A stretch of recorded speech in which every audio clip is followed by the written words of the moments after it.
നമുക്ക് ദൈവവചനത്തിലേക്ക് തിരിയാം. Let's turn to the word of God. പ്രിയപ്പെട്ടവരെ, 73-ാം സങ്കീർത്തനത്തിൽ നിന്നാണ് നമ്മൾ നമ്മുടെ തീം എടുത്തിരിക്കുന്നത്. The theme is from Psalms chapter 73. അതിൻ്റെ 28-ാമത്തെ വാക്യം. Verse 28. എന്നാൽ ദൈവത്തോട് അടുത്തിരിക്കുന്നത് എനിക്ക് നല്ലത്. Verse 28, it says here that it's good to draw near to God. ദൈവത്തോട് അടുത്തിരിക്കുന്നത് നല്ലത് എന്ന മലയാളത്തിൽ നമ്മൾ വായിക്കുമ്പോൾ we read in Malayalam that it's good to draw near to God. പക്ഷേ ഒരു ഇംഗ്ലീഷ് വേർഷനിൽ ഇങ്ങനെയാണ് അത് കൊടുത്തിട്ടുള്ളതെന്നാണ് ഞാൻ കേട്ടിട്ടുള്ളത്. In English it is shown like this. But as for me, I get as close to him as I can. എന്ന് പറഞ്ഞാൽ എന്നെ സംബന്ധിച്ചിടത്തോളം ദൈവത്തോട് എത്രയും അടുത്തിരിക്കാമോ അത്രയും അടുത്തിരിക്കും. So in English it says that as for me, I need to be as close as I can.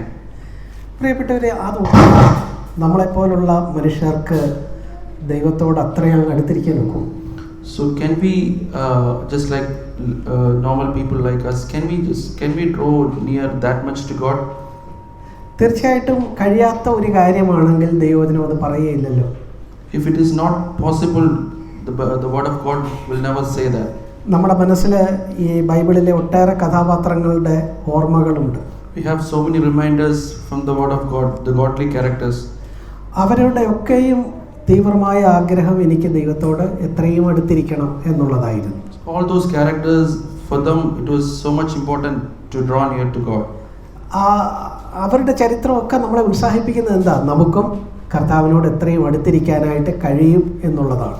The lives of those characters were so much encouraging for us to draw near to God. കർത്താവിനോട് അടുത്തിരിക്കുക എന്ന് പറയുമ്പോൾ എന്താ നമ്മൾ ഉദ്ദേശിക്കുന്നത്? What does it mean to be drawn near to God? ദൈവം വിശുദ്ധനായ ദൈവമാണ്. God is holy. വിശുദ്ധനായ ദൈവത്തോട് അടുത്തിരിക്കണമെങ്കിൽ നമ്മളും തൻ്റെ സ്വഭാവത്തോടെ കഴിയുന്നത്ര അനുരൂപരായാലേ കഴിയുള്ളൂ. So we have to, the God is holy and we need to be holy also, just like following his divine nature. നമ്മൾ വിവാഹങ്ങളൊക്കെ നടത്തുമ്പോൾ സാധാരണ പറയാറുള്ള ഒരു വാക്യമില്ലേ? When we conduct weddings, there is a familiar verse what we say. രണ്ടു പേർ തമ്മിൽ ഒത്തിട്ടല്ലാതെ ഒന്നിച്ച് നടപ്പാൻ കഴിയുമോ? If two of them, if they are not joining together as one, it is not possible to walk together. രണ്ട് കുടുംബങ്ങളിൽ ജനിച്ച രണ്ടു പേർ അവർ ഒന്നിച്ച് വിവാഹ ജീവിതത്തിലേക്ക് പ്രവേശിച്ച് ഒന്നിച്ച് നടക്കാൻ തുടങ്ങിയ. So they were born and raised in two different families. So as they join in vows, wedding vows, they are joining and walking together. അപ്പോൾ നമ്മൾ പറയുന്നു, നിങ്ങൾ തമ്മിൽ ഒക്കണം ഒത്തിട്ട് അല്ലാതെ ഒന്നിച്ച് നടക്കാനായിട്ട് പറ്റുകയില്ല. So without joining as one, it is not possible to walk together. എന്ന് പറഞ്ഞതുപോലെ നമ്മൾ കർത്താവിനോട് എത്രയും അടുത്ത് ഒന്നിച്ചായിരിക്കാനും ഒന്നിച്ച് നടപ്പാനും ആഗ്രഹിക്കുന്നെങ്കിൽ നമ്മുടെ രണ്ടുപേരുടെയും ആഗ്രഹങ്ങളും പ്രതീക്ഷകളും നമ്മുടെ ലക്ഷ്യങ്ങളും ഒന്നായിരിക്കണം. So if just like that, if we want to draw near to God, the expectation of both and the eagerness of both should be the same. ഇതിനുള്ള ഉത്ബോധനങ്ങളാണ് നമ്മുടെ മീറ്റിങ്ങുകളിലൊക്കെ നിരന്തരം നമ്മൾ കേൾക്കുന്നത്.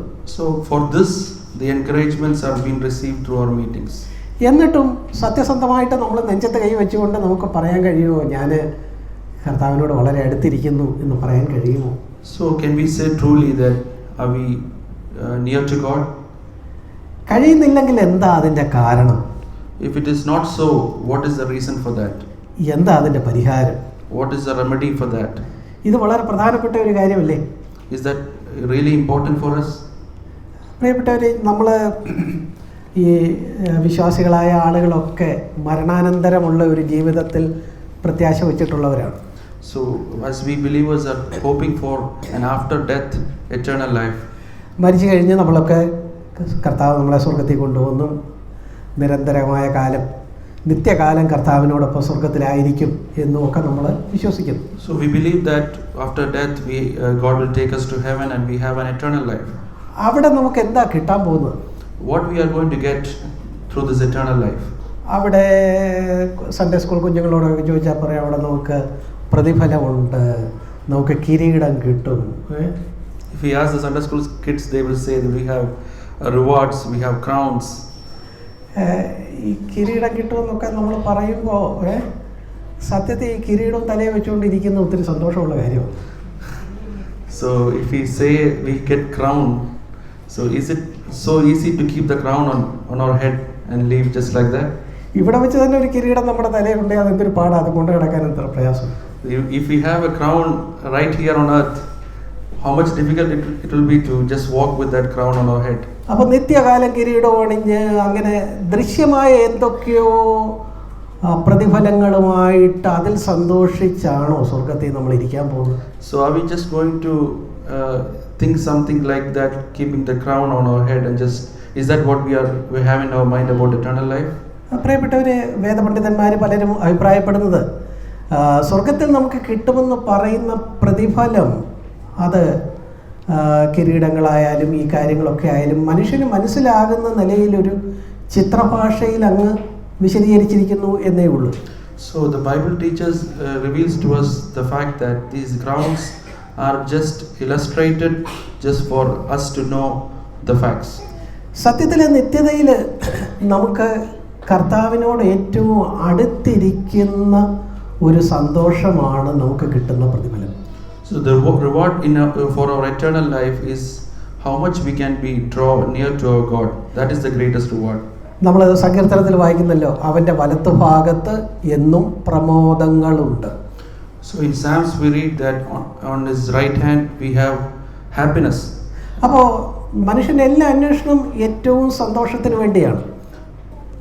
മനുഷ്യരുടെ എല്ലാ അന്വേഷണവും സന്തോഷത്തിന് വേണ്ടിയാണ്. All our longings are for our happiness and for our happiness. നമ്മൾ സ്വർഗത്തിൽ ചെല്ലുന്നതും അവിടെ സന്തോഷമായിരിക്കാമെന്നുള്ളതാണ്. For us to go to heaven, it's also for our happiness. എന്നാൽ അവിടെ കർത്താവിൻ്റെ വലത്തുഭാഗത്ത് എന്നും പ്രമോദങ്ങളുണ്ട് എന്ന് പറയുമ്പോൾ കർത്താവിനോട് എത്രയും അടുത്തിരിക്കുന്നതാണ് ഏറ്റവും സന്തോഷം. So there on his right hand there is rejoicing and happiness. So it is for us, it is if we draw near to God, that is the greatest thing. ഇത് വിശദമാക്കുന്ന ഒരു അനുഭവം വില്യം ബൂത്തിൻ്റെ അനുഭവത്തിൽ നിന്ന് കഴിഞ്ഞ ദിവസങ്ങളിൽ ഞങ്ങൾ പറയുകയായിരുന്നു. There is a similar thing that reveals to us about the example in William Booth. William booth നമുക്കറിയാവുന്ന പോലെ സാൽവേഷൻ ആർമി ആരംഭിച്ച ഒരു ദൈവഭക്തനാണ്. As we know that William Booth has started the Salvation Army. നമ്മൾ ഇന്ന് അറിയുന്ന അത്രയും സത്യങ്ങൾ ആ നിലയിൽ അറിഞ്ഞില്ല എങ്കിലും തൻ്റെ കാലഘട്ടത്തിൽ കർത്താവിനോട് അടുത്ത് നിന്ന ഒരു ദൈവഭക്തനാണ് William Booth. Even though the truths were not that much revealed at that point of time, but whatever he knew, William Booth had followed it. William ബൂത്തിനെ ഇന്ന് നമ്മൾ അറിയുന്ന ആ ദൈവഭക്തനായിട്ട് ഏറ്റവും നല്ലൊരു ദൈവഭക്തനായിട്ട് മാറ്റിയതിന് പിന്നിൽ ഒരു സംഭവമുണ്ട് എന്നാണ് കേട്ടിട്ടുള്ളത്.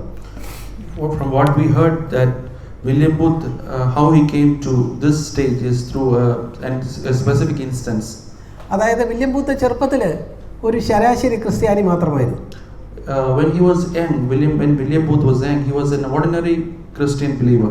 ഇംഗ്ലണ്ടിലെ ആംഗ്ലിക്കൻ ചർച്ചിലായിരിക്കുമ്പോൾ അവിടെ ഒരു ശരാശരി ക്രിസ്ത്യാനിയായിട്ട് കർത്താവിനെ രക്ഷകനായിട്ട് സ്വീകരിച്ചിട്ടുണ്ട്. പള്ളിയിലൊക്കെ കൃത്യമായിട്ട് പോകും, മടങ്ങി വരും, പട്ടികയിൽപ്പെട്ട പാപമൊന്നും ചെയ്യുന്നില്ല. അങ്ങനെയൊക്കെ ഒരു ശരാശരി ക്രിസ്ത്യാനിയായിട്ട് നമ്മിൽ പലരെയും പോലെ അങ്ങ് ജീവിക്കുകയായിരുന്നു William Booth. So when we was in the Anglican church in Europe, England, he was an ordinary average Christian and following the word of God and like being born again and all those stuff, just like so many of us. അങ്ങനെ എനിക്ക് William ബൂത്തിന് ജീവിതത്തിൽ പ്രകടമായ ഒരു വ്യത്യാസമുണ്ടാക്കിയത് William booth ഒരു ദിവസം രാത്രി കണ്ട ഒരു സ്വപ്നമാണെന്നാണ് കേട്ടിട്ടുള്ളത്. So what changed William Booth all along is through a small dream which he saw at night one day. William booth സ്വപ്നത്തിൽ കണ്ടത് എന്താണെന്ന് വെച്ചാൽ താൻ മരിച്ചു പോയെന്നാണ് സ്വപ്നത്തിൽ കണ്ടത്. What he saw in the dream was he was already dead. That was what he saw. നിങ്ങൾ ആരെങ്കിലും അങ്ങനെ സ്വപ്നം കണ്ടിട്ടുണ്ടോ? മരിച്ചു പോയി എന്ന് സ്വപ്നം കണ്ടിട്ടുണ്ടോ? Any of you have seen such a dream in your life? William booth കണ്ട സ്വപ്നത്തിൽ വില്യം ബൂത്ത് മരിച്ചു പോയി. So what William Booth saw is that he is already dead through his dream. മരിച്ചു കഴിഞ്ഞപ്പോൾ വില്യം ബൂത്ത് യേശുവിനെ രക്ഷകനായി സ്വീകരിച്ചിട്ടുള്ള ഒരാളെന്നുള്ള നിലയിൽ William ബൂത്തിനെ മാലാഖമാർ സ്വർഗത്തിലേക്ക് കൊണ്ടുപോയി. So as a born again believer, William Booth was taken to heaven after his death. സ്വർഗത്തിൽ ചെന്നപ്പം വില്യം ബൂത്തിന് വലിയ സന്തോഷമുണ്ടായി. He was very happy when after he reaches heaven. കാരണം എത്രയോ പേര് മരണത്തിന് ശേഷം നരകത്തിലൊക്കെ പോകുന്നു, എനിക്ക് സ്വർഗത്തിൽ വരാൻ പറ്റിയില്ല. So he was very happy that so many of the others are going to hell, but William Booth went to heaven. സ്വർഗത്തിൽ വലിയ സന്തോഷമൊക്കെ ഉണ്ട്. വില്യം ബൂത്ത് തൃപ്തനായിട്ട് സ്വർഗത്തിൽ അങ്ങനെ കഴിയുക. So he was happy and he was content with being in heaven. സ്വപ്നം തുടരുക. The dream is still continuing. അപ്പോൾ സ്വപ്നത്തിൽ അങ്ങനെ വില്യം ബൂത്ത് സ്വർഗത്തിൽ ഇങ്ങനെ ഇരുന്നു സന്തോഷമായിട്ടൊക്കെ ഇരിക്കുമ്പോൾ തന്നെ താൻ ശ്രദ്ധിച്ചപ്പോൾ സ്വർഗത്തിൽ എല്ലാവരുടെയും ശ്രദ്ധ യേശു ക്രിസ്തുവിലാണ്.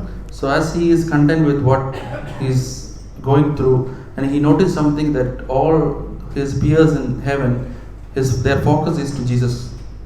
യേശു കർത്താവ് സ്വർഗത്തിൻ്റെ മണിമകുടമായിട്ട്, സ്വർഗത്തിൻ്റെ മുഴുവൻ ശ്രദ്ധാകേന്ദ്രമായിട്ട് അതിൻ്റെ പ്രധാന സ്ഥലത്ത് അറുക്കപ്പെട്ട കുഞ്ഞാട് കർത്താവുണ്ട്.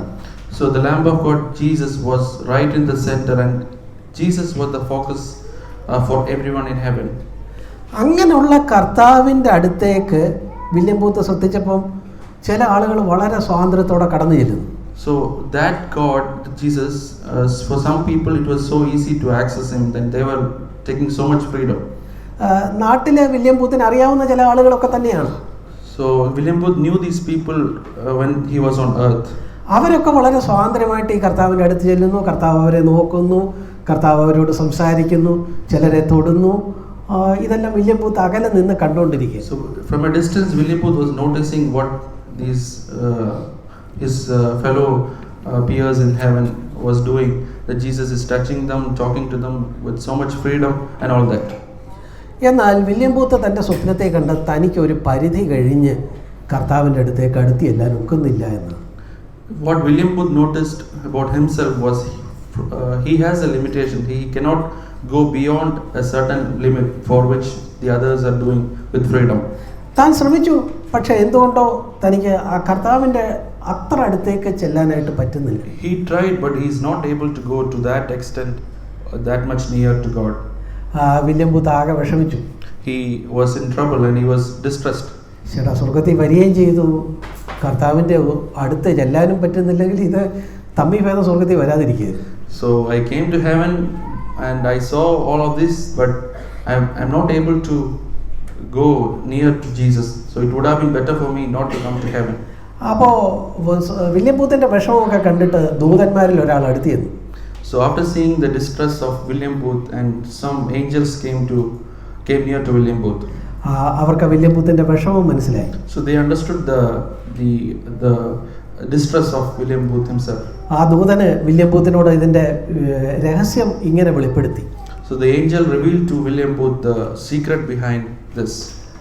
ആ ദൂതൻ പറഞ്ഞത് ഇങ്ങനെയാണ്, അതായത് നമ്മൾ ജീവിച്ചിരിക്കുമ്പോൾ കർത്താവിനോട് നമുക്കുള്ള അടുപ്പത്തിൽ കവിഞ്ഞ ഒരടുപ്പം നമ്മൾ മരിച്ചു കഴിഞ്ഞിട്ട് പെട്ടെന്ന് നമുക്ക് ഉണ്ടാക്കാൻ ഒക്കുകയില്ല. So what he revealed to him was, while on earth, how much we are closer to God. More than that, we cannot do anything in heaven. പ്രിയപ്പെട്ടവരെ, ഭൂമിയിലായിരിക്കുമ്പോൾ നമ്മൾ കർത്താവിനെ അനുഗമിക്കുന്നുണ്ട്, പക്ഷേ അകലം വിട്ട് അനുഗമിക്കുന്ന ചില ആളുകളുണ്ടാവാം. So there are people who are following Jesus from being a distant place. പക്ഷെ അങ്ങനെയുള്ള ആളുകളും മരിച്ചു കഴിയുന്നുണ്ട്. പെട്ടെന്ന് അവരൊരു ഒരു പുഴു പെട്ടെന്ന് ചിത്രശലഭമായതുപോലെ പെട്ടെന്ന് അവർക്ക് കർത്താവിനോട് വളരെ അടുത്ത ഒരു ബന്ധം അങ്ങനെയൊന്നും ഉണ്ടാകുകയില്ല. So thus for that sort of people, it is not easy, or it is not possible to create a closer relationship with Christ, just like a worm become a butterfly. അതുകൊണ്ട് ദൂതന് ഈ വില്യം ബൂത്തിനോട് പറഞ്ഞത്, നീ കണ്ടല്ലോ ചില ആളുകൾ യേശുവിനോട് അടുത്ത് പെരുമാറുന്നു, അവർക്കൊക്കെ ഭൂമി വെച്ച് ആ നിലയിലുള്ള അടുപ്പം കർത്താവിനോടുണ്ടായിരുന്നു. So the angel revealed to him, William Booth, that these peers of William Booth in heaven who is taking the freedom to come to Jesus, they had that sort of relationship while they were on earth. എന്നാൽ നിന്നെ സംബന്ധിച്ചിടത്തോളം നിനക്ക് ഭൂമി വെച്ച കർത്താവുമായിട്ട് വലിയ അടുപ്പമില്ല എന്ന് നീ രക്ഷിക്കപ്പെട്ടതാണ്, കർത്താവിനെ പിൻഗമിക്കുന്നുണ്ട്, പക്ഷേ ആ ഏറ്റവും അടുപ്പം നിനക്കുണ്ടായിരുന്നില്ല. So he said that you, being a born again believer, you didn't have that much of nearness to God while William Booth was on earth. That was angel revealing to William Booth. William booth ഇത് കേട്ടപ്പോൾ സത്യത്തെ കരഞ്ഞുപോയി. So he wept after hearing this fact. ഈ കരച്ചിലോടെ ഒരു കാര്യം സംഭവിച്ചു. കരച്ചിലോടെ William booth ഉണർന്നു. So along with this cry, he understood and he rose up from the dream. ഉണർന്നപ്പോഴാണ് William ബൂത്തിന് മനസ്സിലായി ഇതൊരു സ്വപ്നമായിരുന്നു. So when he woke up, only he understood that it was a dream. William ബൂത്തിന് അപ്പോൾ ഒരളവിൽ സന്തോഷമാണ് തോന്നിയത്. So he became happy. ഞാൻ മരിച്ചിട്ടില്ല, ഞാൻ ജീവനോടുണ്ട്. So he understood that he is still alive and he's on earth. എനിക്ക് സ്വർഗത്തിലെ ഏറ്റവും വലിയ സന്തോഷം ലഭിക്കുന്നതിൻ്റെ ഒരു രഹസ്യം എനിക്കിപ്പോൾ മനസ്സിലായി. So I understood the real reason how we can be happy in heaven the most. അവൻ്റെ വലത്തുഭാഗത്താണ് പ്രമോദമുള്ളത്. അതുകൊണ്ട് അവനോട് എത്രയും അടുത്ത് ചെന്നാലേ ആ പ്രമോദം സന്തോഷം ലഭിക്കുകയുള്ളൂ. In his right hand we have rejoicing, so we have to draw near to God as much as we can. അവനോട് അടുത്ത് ചെല്ലാൻ, മരണത്തിന് ശേഷം അത്രയും അടുത്ത് ചെല്ലണമെങ്കിൽ ഭൂമിയിൽ വെച്ച് തന്നെ അവനോട് ആ നിലയിലുള്ള അടുപ്പം ഉണ്ടായിരിക്കണം. If we need to draw near to God in heaven after our death, we need to draw near to God while we are on earth. ഇതാണ് ഞാൻ എൻ്റെ സ്വപ്നത്തിൽ നിന്ന് പഠിച്ചത്. ഈ പഠിച്ച കാര്യം പ്രാവർത്തികമാക്കാൻ എൻ്റെ മുമ്പിൽ ഒരു ജീവിതം ബാക്കിയുണ്ട്. വില്യം ബൂത്തിന് സന്തോഷമാണ്. This is what he learned from this dream, and what he learned he want to put into practice while he is on earth. അങ്ങനെയാണ് വില്യം ബൂത്ത് ഒരു ശരാശരി ക്രിസ്ത്യാനി എന്നുള്ള നിലയിൽ നിന്ന് തൻ്റെ ശിഷ്ടമുള്ള ജീവിതത്തിൽ താൻ എത്രയും കർത്താവിനോട് അടുത്ത് ജീവിക്കാമോ അത്രയും അടുത്ത് ജീവിക്കുന്ന, ലോകം മുഴുവൻ ആദരിക്കുന്ന ഒരു വലിയ ക്രിസ്തു ശിഷ്യനായി മാറിയത് എന്നാണ് കഥ. So that is how William Booth became an average Christian to a person who is that much near to God and now became a non-person to all of us. പ്രിയപ്പെട്ടവരെ, നമ്മൾ ഈ ആസാഫിൻ്റെ ഈ സങ്കീർത്തനം വായിക്കുമ്പോൾ ആസാഫും ഒടുവിൽ കണ്ടെത്തുന്നത് എന്താ? ദൈവത്തോട് അടുത്തിരിക്കുന്നത് എനിക്ക് നല്ലത്.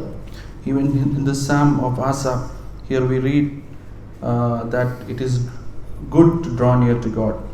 ആസാഫിൻ്റെ ഈ സങ്കീർത്തനം വളരെ പരിചിതമായ, വിശ്വാസികൾക്ക് വളരെ പരിചിതമായ ഒരു സങ്കീർത്തനമാണ്. We all are familiar with this psalm. എങ്ങനെയാണ് ആസാഫിന് ദൈവത്തോട് അടുത്തിരിക്കുന്നതാണ് ഏറ്റവും നല്ലത് എന്ന് മനസ്സിലായത് എങ്ങനെയാണ്? How Asa understood that it is good to draw near to God? പല വ്യത്യസ്തമായ ചിന്തകളിലൂടെ കടന്ന് ചെന്നാണ് ആസാഫ് ഒടുവിൽ ആ സങ്കീർത്തനത്തിൻ്റെ ഒടുവിൽ ഈ കാര്യം കണ്ടെത്തുന്നത്. Through different thought process he understood towards the end that it is good to draw near to God. താൻ ആദ്യം എന്ത് വിചാരിച്ചു? ആദ്യം വിചാരിച്ചത് ദുഷ്ടന്മാരുടെ സൗഖ്യം കണ്ടിട്ട് എനിക്ക് അഹങ്കാരികളോട് അസൂയ തോന്നി. മൂന്നാമത്തെ വാക്യം. In verse 3 we read that I was envious of the arrogant as I saw the prosperity of the wicked. That was what he found in the beginning. അവർക്കൊന്നും ഒരു പ്രശ്നമൊന്നുമില്ല. അവർ അഹങ്കാരികളാണെങ്കിലും ലോകത്ത് വളരെ സന്തോഷമായിട്ട് ജീവിക്കുന്നു. Even though they are arrogant, they were living very happily in this world. എന്നാൽ എൻ്റെ കാര്യം എന്തോ, ഞാനാണെങ്കിൽ വളരെ മര്യാദക്കാരനായിട്ട് ജീവിച്ചു. പക്ഷേ ദിവസം തോറും ഞാൻ ബാധിതനായിരുന്നു, ഉഷസ് തോറും ദണ്ഡിക്കപ്പെട്ടിരുന്നു. I had troubles in my life. That's what Asa found. Even though he was good and he was not making any trouble to others. നോക്കുക, അതിൻ്റെ 13-14 വാക്യങ്ങൾ നോക്കുക. എന്നാൽ ഞാൻ എൻ്റെ ഹൃദയത്തെ ശുദ്ധീകരിച്ചതും എൻ്റെ കൈകളെ കുറ്റമില്ലായ്മയിൽ കഴിയതും വ്യർത്ഥമത്രേ. ഞാൻ ഇടവിടാതെ ബാധിതനായിരുന്നു, ഉഷസ് തോറും ദണ്ഡിക്കപ്പെട്ടുമിരുന്നു. So in verse 13 and 14 we read, surely in vain I have kept my pure heart and washed my hands in innocence, for I have been stricken all day long and chastened every morning. അപ്പോൾ ആസാഫ് ഒരു താരതമ്യം നടത്തുക. So Asa is making a comparison. ദൈവത്തെ വേണ്ട വിധത്തിൽ പിൻപറ്റാതെ അഹങ്കാരികളായിട്ട് നടക്കുന്നവർക്ക് ഒരു പ്രശ്നവുമില്ല. So those who are arrogant and not following the Lord, they don't have any problem here. അവരുടെ കണ്ണുകൾ പുഷ്ടി കൊണ്ട് ഉന്തി നിൽക്കുന്നു. Their eyes are so good and ടംബ അവർക്ക് ഒരു വസ്ത്രം പോലെ അവരതിനെ ചുറ്റിയിരിക്കുന്നു. The pride is their necklace. ഇതെല്ലാം കണ്ടിട്ട് ആസാഫിന് സത്യത്തിൽ ഇവരോടൊക്കെ അസൂയ തോന്നി. ഇങ്ങനെയൊക്കെ അങ്ങ് ജീവിച്ചാൽ മതിയായിരുന്നു എന്ന് ആസാഫ് ചിന്തിച്ചത്. So Asa initially found that he was jealous of these arrogant people, that it was good for him also to live like this. പ്രിയപ്പെട്ടവരെ, ജീവിതത്തിൽ നിങ്ങൾക്ക് ആർക്കെങ്കിലും ഇങ്ങനെയൊക്കെ തോന്നിയിട്ടുണ്ടോ? Have you ever come across a similar situation like this? എത്രയോ വട്ടം നമ്മൾ പറഞ്ഞിട്ടുണ്ട്, അവർക്കൊന്നും ഒരു പ്രശ്നമില്ലല്ലോ. How many times have we told that all these arrogant people have no problem? ദൈവത്തെ അന്വേഷിക്കാൻ ഇറങ്ങി നമുക്കായി പ്രശ്നം മുഴുവൻ. So we came out to follow Christ and we have all these problems. ഇങ്ങനെ പറഞ്ഞത് നമ്മളല്ല, ആദ്യം ആസാഫ് ആദ്യം പറഞ്ഞത്. We are not the one who told this first, but Asa. ഈ ചിന്തകളൊക്കെ എന്തിനാണ് ഈ ബൈബിളിൽ രേഖപ്പെടുത്തി വെച്ചേക്കുന്നത്? Why all these thoughts are mentioned in the Bible? സഹോദര സഹോദരി, നിന്റെയും ഹൃദയത്തിൽ വല്ലപ്പോഴും ഇങ്ങനെയൊക്കെയുള്ള ചിന്തകൾ വന്നാൽ ഇത് നമ്മൾ ജീവിതത്തിൽ കടന്നു പോകുമ്പോൾ അതിനെക്കുറിച്ച് നമ്മുടെ മുമ്പേ പോയ ചില ആളുകളും ഈ നിലയിൽ ചിന്തിച്ചിട്ടുണ്ട്. എന്നാൽ അവർ ചില കാര്യങ്ങൾ കണ്ടെത്തി അതിലേക്ക് നമ്മെ നയിക്കാൻ വേണ്ടിയാണ് ഇതൊക്കെ രേഖപ്പെടുത്തി വെച്ചിരിക്കുന്നത്. Dear brothers and sisters, all these facts that are mentioned in the Bible is that even though the all godly characters which we have mentioned in the Bible also went through a similar process just like us, and the findings they found towards the end is what is leading to us. അതിൻ്റെ 15-ാം വാക്യത്തെ പക്ഷേ ആസാഫ് ഇങ്ങനെയൊക്കെ ചിന്തിച്ചെങ്കിലും ആസാഫ് ഒരു ഗുണം ചെയ്തു. Even though Asa felt all these things, in Psalm 15 we find a finding. ഇങ്ങനെ സംസാരിപ്പാൻ വിചാരിച്ചിരുന്നെങ്കിൽ ഇതാ ഞാൻ നിന്റെ മക്കളുടെ തലമുറയോട് ദ്രോഹം ചെയ്യുമായിരുന്നു. If I had said I will speak thus, behold, I would have betrayed the generation of your children. ഇതൊക്കെ ആസാഫിന്റെ മനസ്സിൽ വന്നതേ ഉള്ളൂ. ആസാഫ് എന്ത് ചെയ്തില്ല? അടുത്തുള്ള മക്കളോടും ഒന്നും പറഞ്ഞില്ല. പറഞ്ഞിരുന്നെങ്കിൽ അവരോട് തെറ്റിപ്പോയേനെ. ആസാഫ് പിന്നെ വിചാരിക്കും ഏതായാലും ഞാൻ പറഞ്ഞില്ല, എൻ്റെ മനസ്സിൽ വന്നതേ ഉള്ളൂ, അത്രയും നന്ന്. All what is mentioned here, Asa never uttered to anyone, but he just had a thought about this. നമ്മളിൽ ചിലർ ആസാഫിനേക്കാൾ ഒരു പടി കൂടെ മുമ്പിലോട്ട് പോയിട്ടുണ്ട്. മനസ്സിൽ വന്നത് പലരോടും പറഞ്ഞിട്ടുമുണ്ട്. So many of us are one step ahead of Asa. We must have uttered also to someone. ഒടുവിൽ ആസാഫ് എന്ത് ചെയ്തു? വിശുദ്ധ മന്ദിരത്തിൽ ചെന്ന് ഇവരുടെ അന്തം എന്താകും എന്ന് ചിന്തിച്ചു. So Asa, towards the end, he went to the holy place and he tried to understand what is the end of them. അവരുടെ അന്തം ഒരു സ്വപ്നത്തെ പോലെ കർത്താവ് അവരുടെ രൂപത്തെ തുച്ഛീകരിക്കും എന്ന് താനെ കണ്ടെത്തി. 20-ാം വാക്യം. In verse 20 we read, like a dream when one awakes, O Lord, when aroused, you will despise their form. എന്നാൽ അതിനെ തുടർന്ന് അതിൻ്റെ 28ഉം 23 മുതലുള്ള വാക്യങ്ങളിൽ ആസാഫ് ഒരു കണ്ടെത്തലിലേക്ക് വരിക. So from verse 23 onwards he is clearly finding something. ഞാൻ എപ്പോഴും കർത്താവേ, ഞാൻ ഈ ലോകത്ത് കാണാവുന്ന ഒത്തിരി നേട്ടങ്ങളില്ലെങ്കിലും ഞാൻ എന്ത് ചെയ്യും? ഞാൻ എപ്പോഴും നിന്റെ അടുക്കൽ ഇരിക്കും. I will draw near to God. I will continually be with you. That is what, even though I don't have so much benefit as I can see on earth. നീ അന്നേരം എന്തോ ചെയ്യും? നീ എന്നെ വലം കൈക്ക് പിടിക്കും. You will be holding my right hand. നീ എന്തോ ചെയ്യും? നീ എനിക്ക് ആലോചന പറഞ്ഞു തരും. You will counsel and guide me. എന്ന് മാത്രമല്ല, പിന്നത്തേതിൽ നീ എന്നെ മഹത്വത്തിലേക്ക് കൈക്കൊള്ളും. And afterward he will receive to glory. അവിടെ ചെല്ലുമ്പോൾ എനിക്ക് ആരാ ഉള്ളത്? സ്വർഗത്തിൽ എനിക്ക് ആരുള്ളൂ? ഭൂമിയിൽ നിന്നെ ഞാൻ ആഗ്രഹിക്കുന്നത് പോലെ അവിടെയും സ്വർഗത്തിലും നീ മാത്രമേ എനിക്കുള്ളൂ. Whom have I in heaven but you, and besides you I desire nothing on earth. കണ്ടോ, നമ്മൾ വില്യം ബൂത്തിനെ കുറിച്ച് പറഞ്ഞ ആ ഒരു ചിന്തയാണ് അവിടെ പറയുന്നത്. So this is similar to what we told about William Booth's story. സ്വർഗത്തിൽ എനിക്ക് ആരുള്ളൂ? ഭൂമിയിലും നിന്നെ അല്ലാതെ ഞാനൊന്നും ആഗ്രഹിക്കുന്നില്ല. Whom have I in heaven but you, and besides you I desire nothing on earth. ഭൂമിയിൽ ഞാൻ നിന്നെ ആഗ്രഹിക്കുന്നു, സ്വർഗത്തിൽ വരുമ്പോഴും നീ മാത്രമേ.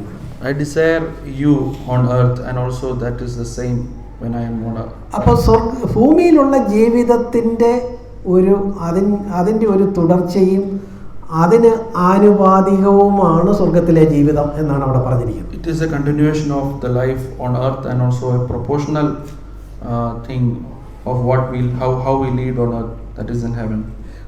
അതിനെ തുടർന്ന് അതിൻ്റെ 27-ാമത്തെ വാക്യത്തിൽ നിന്നെ വിട്ടു പോകുന്നവരെല്ലാവരെയും നീ സംഹരിക്കും, എന്നാൽ ദൈവത്തോട് അടുത്തിരിക്കുന്നത് എനിക്ക് നല്ലത്.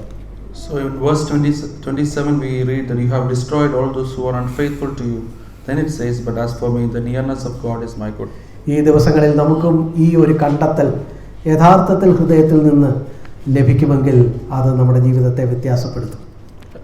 These days as we meditate this, if we are really understanding this truth, and God will change our lives. ഇവിടെ നമുക്ക് ഈ സങ്കീർത്തനത്തിലേക്കും ഈ ചിന്തകളിലേക്കും കൂടുതൽ ആഴത്തിൽ പോകാം. Let us go deep to this psalm and all these thoughts. ഈ 73-ാമത്തെ ഒരു സങ്കീർത്തനത്തിൽ മാത്രമല്ല, മറ്റു ചില സങ്കീർത്തനങ്ങളിലും ഈ നിലയിലുള്ള ചിന്തകൾ നമുക്ക് കാണാൻ കഴിയും. Similar thoughts are there in other psalms also, not only in Psalm 73. 37-ാമത്തെ സങ്കീർത്തനം നോക്കുക. If we read Psalm 37, ഓർത്തിരിക്കാൻ എളുപ്പമുണ്ട്. 73 എന്നുള്ളത് തിരിച്ചിട്ടതാണ് 37.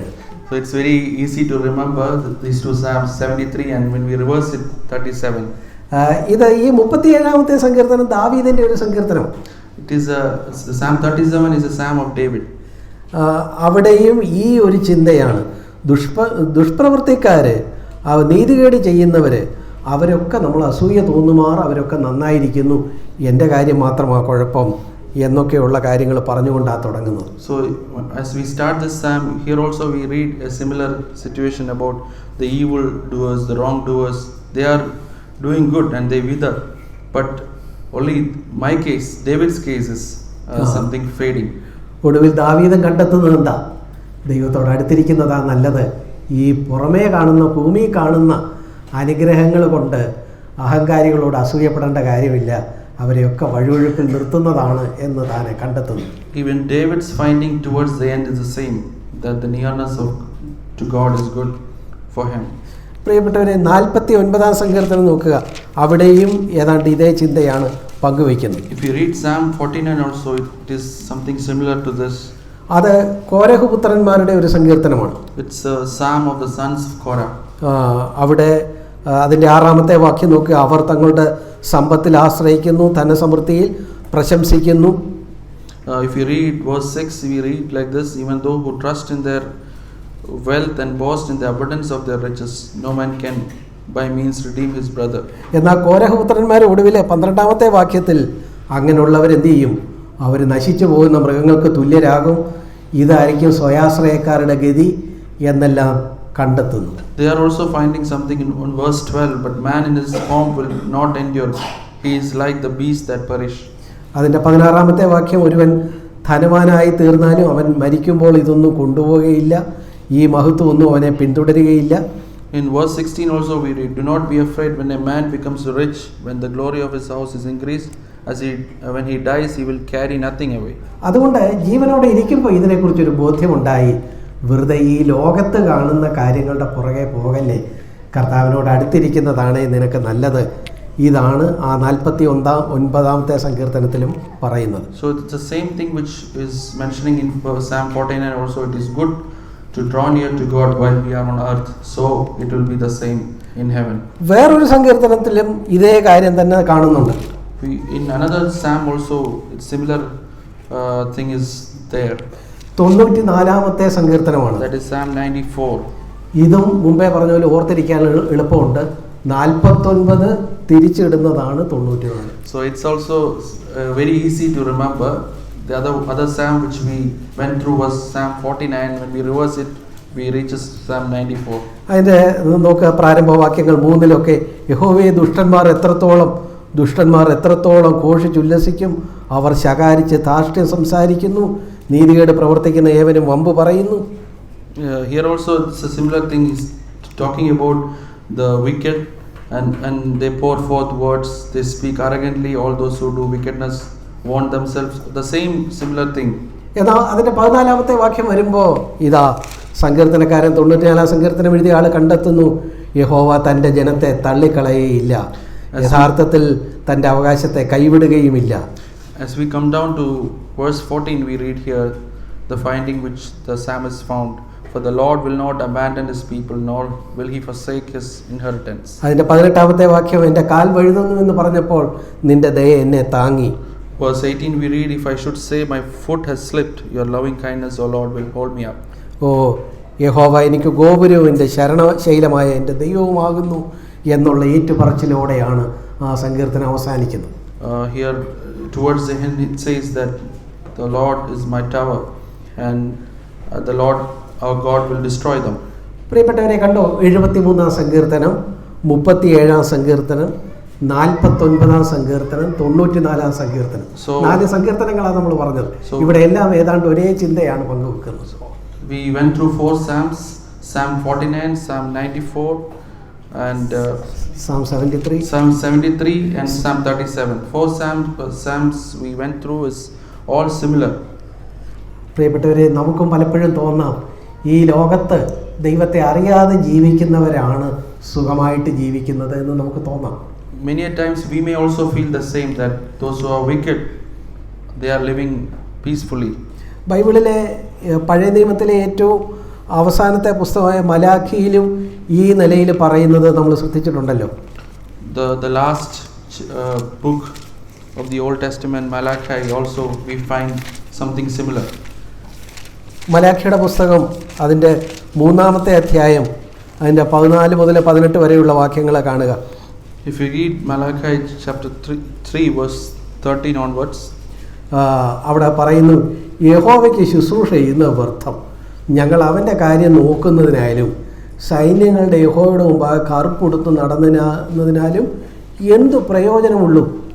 Verse 14 we read, you have said it is vain to serve God, and what profit is it that we have kept his charge and that we have walked in the morning before the Lord of hosts. 15-ാമത്തെ വാക്യം, ആകയാൽ അതുകൊണ്ട് ഞങ്ങൾ ദൈവത്തെ അന്വേഷിക്കുന്നതുകൊണ്ട് ഒരു പ്രയോജനമില്ല. എന്നാൽ 15-ാം വാക്യത്തിൽ പറയുന്നു, അതുകൊണ്ട് ഞങ്ങൾ എന്തോ ചെയ്യും, അഹങ്കാരികളെ ഭാഗ്യവാന്മാർ എന്ന് പറയുന്നു, ദുഷ്പ്രവർത്തിക്കാർ അഭ്യുദയം പ്രാപിക്കുന്നു, ദൈവത്തെ പരീക്ഷിക്കുന്നവർ ശിക്ഷ ഒഴിഞ്ഞു പോകുന്നു. ഇങ്ങനെയൊക്കെയാണ് യഹോഭക്തന്മാർ തമ്മിൽ സംസാരിച്ചത്.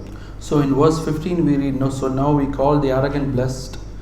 Not only are the doers of wicked built up, but they also test God and escape.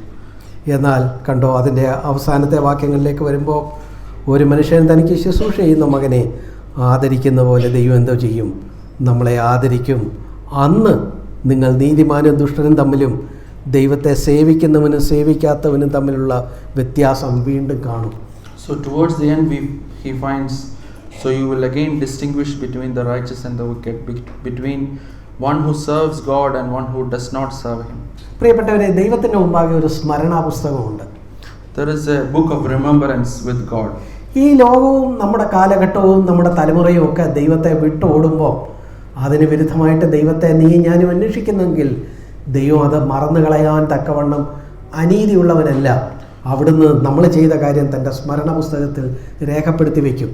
Dear brothers and sisters, our God is not a God who forget if we follow against the flow of the world, and if we live a life pleasing for him, he will write this in this book of remembrance. എന്ന് തന്നെയല്ല, ഒരു പിതാവ് തനിക്ക് ശുശ്രൂഷ ചെയ്യുന്ന മകനെ ആദരിക്കുന്ന പോലെ എന്നെയും നിന്നെയും ആദരിക്കും. Just like a father who is serving, a son who is serving his father, as the father honors him, just like that he will reward us. അന്ന് ആ ദിവസം നമ്മൾ സ്വർഗ്ഗത്തിൽ ചെല്ലുമ്പോൾ നമ്മൾ ദൈവത്തെ സേവിക്കുന്നവനും സേവിക്കാത്തവനും തമ്മിലുള്ള വ്യത്യാസം വീണ്ടും കണ്ടെത്തും. On that day when we will understand that the difference between those who serve God and those who does not serve. കണ്ടോ, നിങ്ങൾ അവിടെ ശ്രദ്ധിച്ചോ, തമ്മിലുള്ള വ്യത്യാസം വീണ്ടും കാണുമെന്ന്, അല്ലാതെ തമ്മിലുള്ള വ്യത്യാസം അവിടെ വെച്ച് കാണും എന്നല്ല, വീണ്ടും കാണും. അപ്പോൾ ഇവിടെ വെച്ചേ ഒരു വ്യത്യാസമുണ്ട്. It doesn't say that when we reaches there we will find that, but it says it again we will come to know, again he will distinguish. പ്രിയപ്പെട്ടവരെ, നമ്മൾ ദൈവവഴികളെക്കുറിച്ച് ബോധ്യമുള്ളവരാണെങ്കിൽ നമ്മൾ ഇപ്പോഴേ ഈ വ്യത്യാസം തിരിച്ചറിയും. അന്ന് നമ്മൾ വീണ്ടും ആ വ്യത്യാസം കാണും.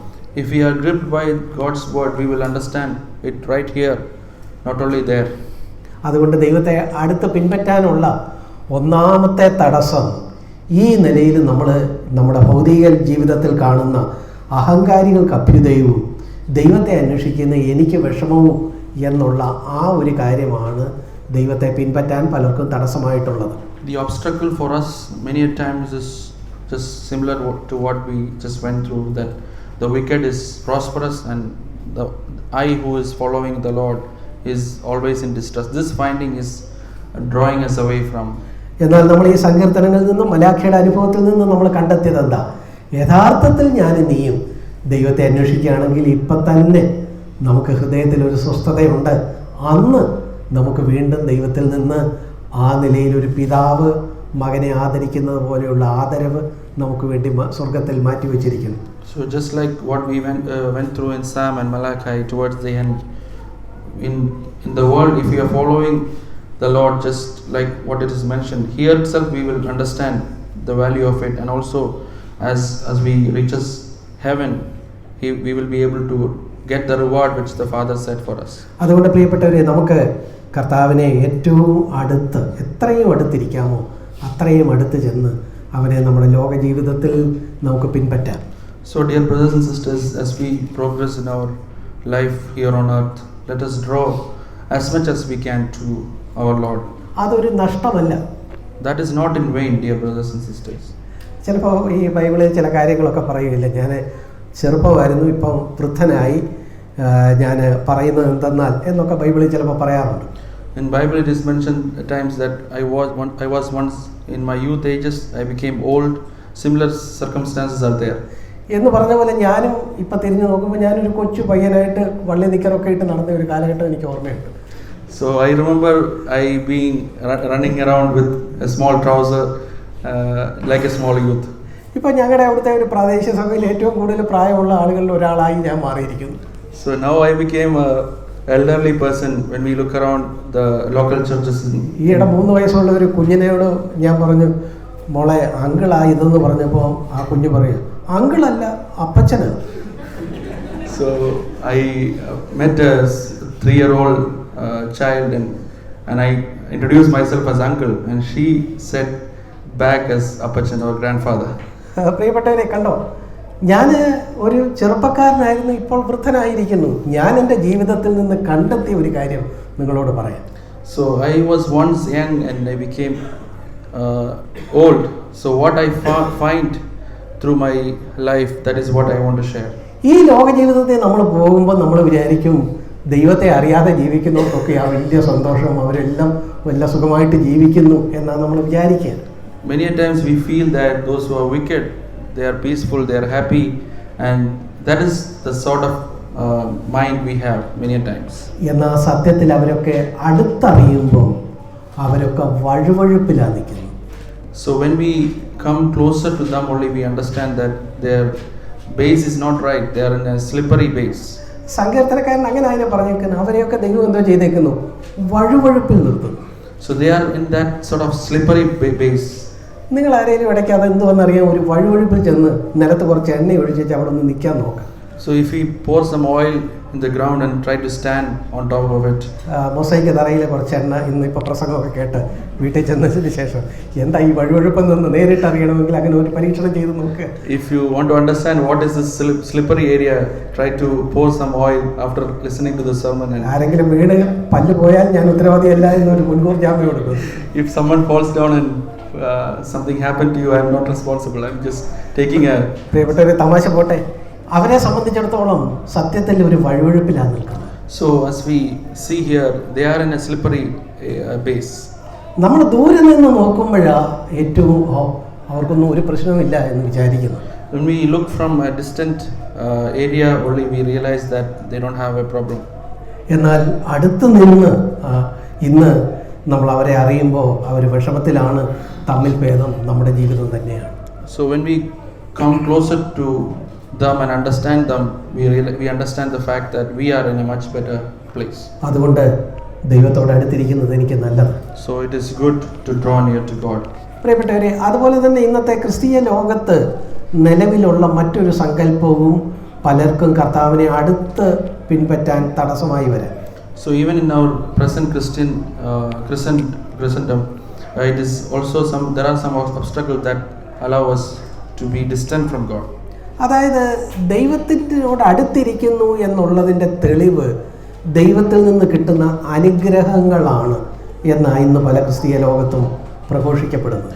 So many believers or the so-called Christian groups have been taught that the blessings of the Lord are helping us to draw near to God.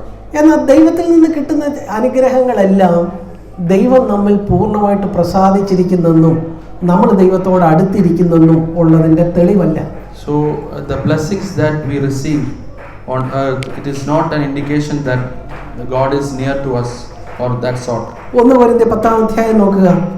If you read 1 Corinthians chapter 10, 1 Corinthians 10 Israel ആദ്യത്തെ 1 മുതൽ 5 വരെയുള്ള വാക്യങ്ങളിൽ Israel നടന്നുപോയ വഴികളെക്കുറിച്ചാണ് നമ്മൾ കാണുന്നത്. In 1 Corinthians chapter 10 verse 1 to 5, we read the ways Israelites walked. അവർക്ക് എന്തെല്ലാം അനുഗ്രഹങ്ങൾ അന്ന് ലഭിച്ചിരുന്നു. They got so much of blessings from God. എല്ലാവരും മേഘത്തിന് കീഴിലായിരുന്നു, എല്ലാവരും സമുദ്രത്തിലൂടെ നടന്നു. They were all under the clouds and they walked through the sea. എല്ലാവർക്കും മന്ന ലഭിച്ചു, ആത്മീയ ആഹാരം തിന്നു. They all ate the same spiritual food and also received the manna. അവർക്കെല്ലാം പാറയിൽ നിന്ന് വെള്ളം ലഭിച്ചു. And all they all drank the same spiritual drink. എന്തെല്ലാം അനുഗ്രഹങ്ങൾ. So much of the blessings from Lord. അവർ മരുഭൂമിയിലൂടെ നടന്നു പോയെങ്കിലും അവരുടെ മേലെ മേഘത്തിന്റെ തണലുണ്ടായിരുന്നു. Even though as they walked through the desert, they had the clouds above them. അവർക്ക് പാറയിൽ നിന്ന് വെള്ളം കിട്ടി. They got the drink from the rock. അവർ അധ്വാനിക്കാതെ ഓരോ ദിവസവും രാവിലെ സ്വർഗ്ഗത്തിലെ മന്ന അവർക്ക് ലഭിച്ചു. Even without any labor, they got the manna from heaven. എങ്കിലും കണ്ടോ, അതിൻ്റെ 5-ാമത്തെ വാക്യം വളരെ ഖേദകരമായ വാക്യമാണ്. എങ്കിലും അവരിൽ മിക്ക പേരിലും ദൈവം പ്രസാദിച്ചില്ല. So if we read the 5th verse, it is something that is painful. Nevertheless, with most of them, God was not well pleased. പ്രിയപ്പെട്ടവരെ, അനുഗ്രഹങ്ങൾ എപ്പോഴും ദൈവപ്രസാദത്തിന്റെ തെളിവായിട്ട് എടുക്കരുത്. So dear brothers and sisters, we shouldn't take blessings as the acceptance of God. അതുകൊണ്ട് നമ്മുടെ ചുറ്റുപാടുമുള്ള പലർക്കും ആ നിലയിലുള്ള ഒത്തിരി അനുഗ്രഹങ്ങൾ ദൈവത്തിൽ നിന്ന് ലഭിക്കുന്നു. അവർക്കൊക്കെ ദൈവത്തിന്റെ അംഗീകാരമുണ്ട്. എനിക്ക് വേണ്ട പോലെ ഭൗതിക അനുഗ്രഹങ്ങൾ ലഭിക്കുന്നില്ല, അതുകൊണ്ട് ഞാൻ ദൈവത്തോട് അകന്നിരിക്കുകയാണ് എന്നുള്ള ഒരു തെറ്റിദ്ധാരണ വേണ്ട. Dear brothers and sisters, we shouldn't have this misinterpretation of the fact that if the others are getting blessings, they are accepted to God, and I am in this state, I am not accepted by God. കർത്താവായ യേശുക്രിസ്തു തന്നെ മത്തായി എഴുതിയ സുവിശേഷം 5-ാം അധ്യായം അതിന്റെ 45-ാം വചനത്തിൽ ഈ കാര്യം പറഞ്ഞിട്ടുണ്ട്. Jesus himself have told this in Matthew chapter 5 verse 45. അവിടെ എന്താ പറഞ്ഞേക്കുന്നത്? സൂര്യനെ ദൈവം എന്തോ ചെയ്യുന്നു? നല്ലവരുടെ മേലും ദുഷ്ടന്മാരുടെ മേലും ഉദിപ്പിക്കുന്നു. Here it says that the sun is he causes his sun to rise on the evil and the good. ദുഷ്ടനായതുകൊണ്ട് നിനക്ക് ഇന്ന് സൂര്യപ്രകാശമില്ല എന്ന് ദൈവം പറയുന്നില്ല. God is not saying that because you are evil. ദുഷ്ടൻ സൂര്യപ്രകാശമൊക്കെ കിട്ടി അതിൽ ഉല്ലസിച്ച് നടക്കുമ്പോൾ അവന്റെ വിചാരം എന്താ? ദൈവം എന്നിൽ പ്രസാദിച്ചിരിക്കുന്നു എന്നാണ്. So many times the evildoers are thinking that when the sun is risen on them, they think that they are accepted. എന്നാൽ ദൈവം അവനെ രേഖപ്പെടുത്തുന്നത് എന്താ? ദുഷ്ടൻ എന്നാണ്. God is mentioning him as evil. പ്രിയപ്പെട്ടവരെ, അതുകൊണ്ട് ഈ ലോകത്ത് കിട്ടുന്ന ഭൗതികമായ അനുഗ്രഹം വെച്ച് ദൈവത്തോടുള്ള നമ്മുടെ അടുപ്പത്തെ നിർവചിക്കരുത് എന്നാണ് പറഞ്ഞതിന്റെ ചുരുക്കം. So dear brothers and sisters, don't distinguish the relationship with God with the blessings we have. ഇവിടെ ഇരിക്കുന്ന സഹോദരന്മാരിലോ ആരെങ്കിലും ഞാൻ ദൈവത്തോട് ഒത്തിരി അടുത്തായിരിക്കുന്നു, എനിക്ക് ദൈവത്തിൽ നിന്ന് വലിയ അനുഗ്രഹങ്ങളില്ല, ഇന്ന ആൾക്കും ഒക്കെ അനുഗ്രഹമുണ്ട്, എനിക്ക് മാത്രം ദൈവം എന്നെ കൈവിട്ടു എന്ന ചിന്തയോടെ ഇരിക്കുന്ന ആരെങ്കിലും ഉണ്ടോ? Is there anyone who is sitting right here thinking that the others are blessed and accepted by God, and though I am following him, I am not accepted because of the blessings I don't have? സഹോദരി, നിന്റെ ഹൃദയത്തിന്റെ ആഴത്തിൽ ഇത് വരട്ടെ. നിനക്ക് ചുറ്റുപാടും കാണുന്ന ഈ ഭൗതിക അനുഗ്രഹങ്ങൾ ഇല്ലെങ്കിലും നിനക്ക് ദൈവത്തോട് അടുത്തിരിക്കാനായിട്ട് കഴിയും. Dear brothers and sisters, let us have this true fact in our life, understand that even though I don't have these blessings, still I can go in peace and follow God. ഭൗതിക അനുഗ്രഹങ്ങളല്ല ദൈവത്തോടുള്ള അടുപ്പത്തിന്റെ മാറിക്കൂടാത്ത തെളിവ്. The mark of being blessed or mark of being drawn to God is not what the blessings around us. നമുക്കറിയാമല്ലോ, എത്രയോ ഭക്തന്മാര് കർത്താവിനോട് അടുത്തിരുന്ന ആളുകൾ അവരെത്രയോ ഈ ലോകത്തിലെ വിഷമങ്ങളിലൂടെ കടന്നു പോകേണ്ടി വന്നു. The saints of God who were close to God, they had to go through a lot of troubles. മലയാളത്തിലെ വളരെ പ്രശസ്തമായ ഒരു ഭക്തിഗാനമുണ്ട്, ഒരു ക്രിസ്തീയ ഗാനമുണ്ട്.